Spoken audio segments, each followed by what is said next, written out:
Hi, I'm Marshall Miller. I'm an ion rocket technician, which makes me pretty nitpicky. I also owned and have ridden a lot of bikes. All kinds of bikes. Too many, really.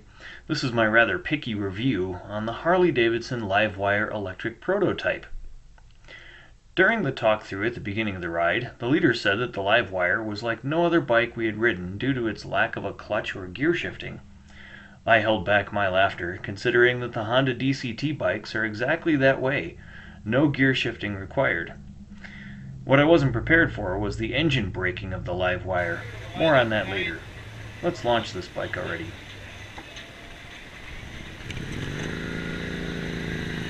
My first surprise with this Harley was my bent knees. Is there any other Harley with foot pegs behind your knees? If the V-Rod had these, I might have bought one.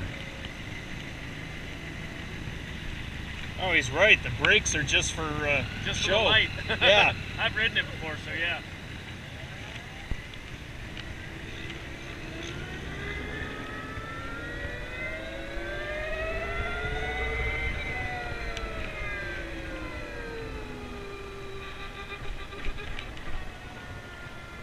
Which way are we turning? The mirrors, like the ones on a few other bikes I know, were worthless, but this is a prototype. No, the mirrors are for show.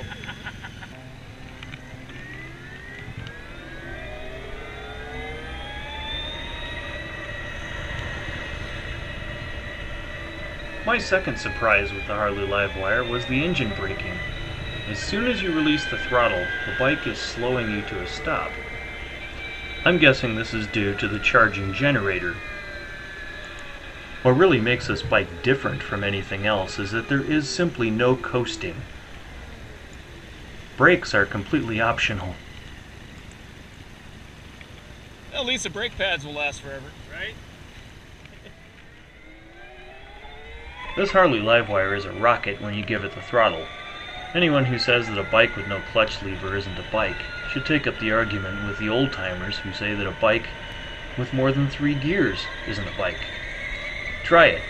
Not having to track your gears means that you can enjoy the road more and don't have to do the red light tap dance to save yourself from embarrassment when it turns green. Have you ever gone from 0 to 90 just by laying on the throttle? Try it. The turn indicators are typically Harley, meaning they are a slippery pad of plastic on each side of the bars, typically just out of reach from my thumbs. I found them so annoying on my own Harley that I nearly glued guitar picks to them to extend them. Canceling a blinker without looking to see which one is still blinking often results in hitting the wrong button, and signaling your intention to the car behind you that you're about to embark on an adventure into the vacant field. Come on, Harley, give up the old school turn signals. Patent or no, there is no other manufacturer out there that thinks they are a novel idea.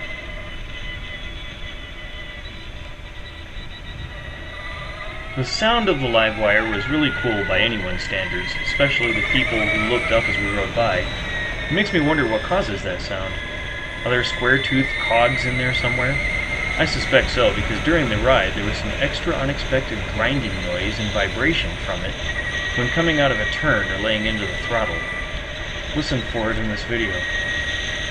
I was suddenly reminded of a certain bike I've owned that had metal flinging about in the transmission. Keep in mind though that these are only prototypes and will not be the models sold in the future. This is Harley's way to show folks that they are indeed concerned about future sales. Few young people today want to pay a high monthly payment for an antique design, and Harley knows it. They are also unlikely to adopt the one-percenter biker gang vest and bandana image, and Harley knows that too. Corporate reinvention is only 10 years away. Listen for that chattering sound coming up as I take off.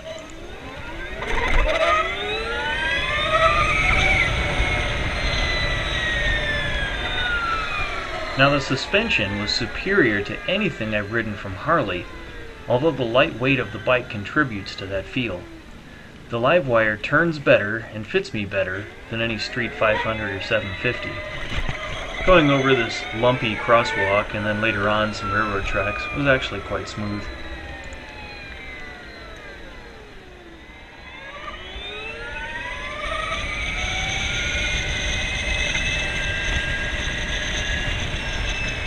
So, would I buy one?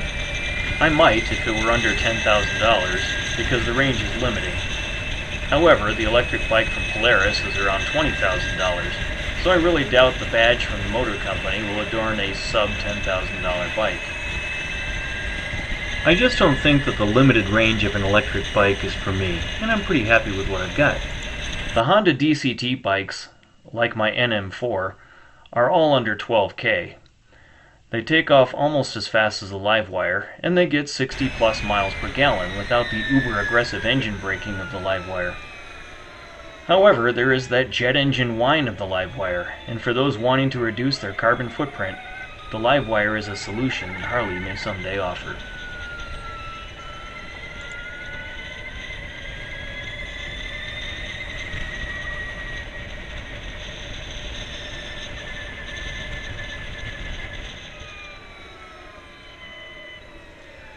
Well, as I mentioned before, I'm pretty nitpicky. In my field of work, there's no room for error and there's no fudge factor, so things have to be right the first time. So forgive me if I sounded, as I said, nitpicky. Anyway, I am happy to see that Harley is embracing the future with this bike. Cam chains and push rods are yesterday's technology, but the Revolution engine and this bike right here will keep my eyes on their webpage, wondering which model will be my next Harley.